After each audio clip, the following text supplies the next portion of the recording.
On a day when it was snowing harder than ever, I decided to hit the road and found a fairy tale fox.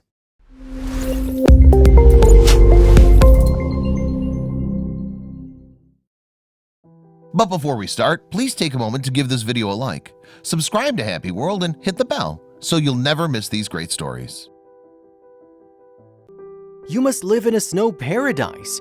A comment I recently received on one of my fox snow photos. He couldn't have been further from the truth.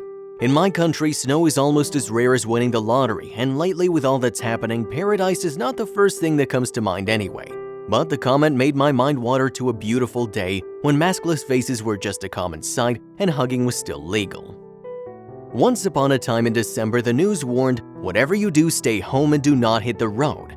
That was my go-ahead to plow my way through frozen snow on my bike and hop on a train. Admittedly, my heart rate must have been sky high as our trains are already disrupted at the slightest trace of weather, so I knew this would be a risky venture.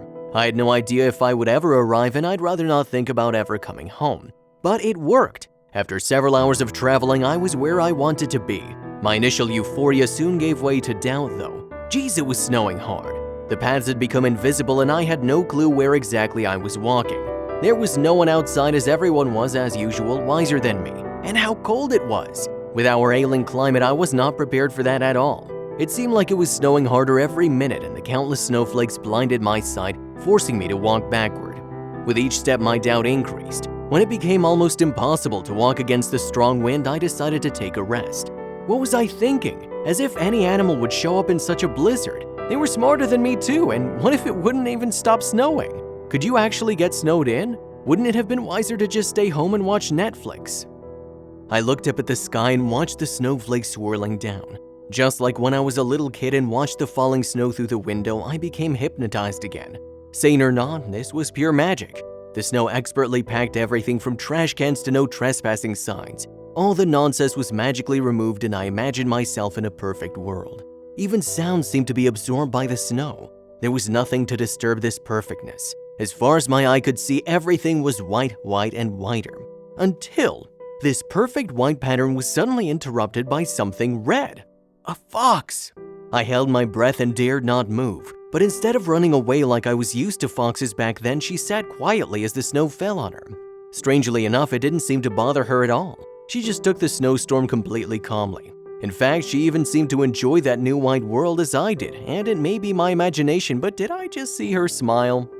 There might have been coldness and discomfort. I vaguely remember frozen toes, a camera that quit functioning properly, and sneaky snowflakes squirming under my clothes. But I was utterly enchanted. We were just the characters in a magical fairy tale. Her smile, real or not, made the cold disappear, turned the light on, and willingly let myself be carried away in this beautiful fairy tale of me and the fox in a winter wonderland.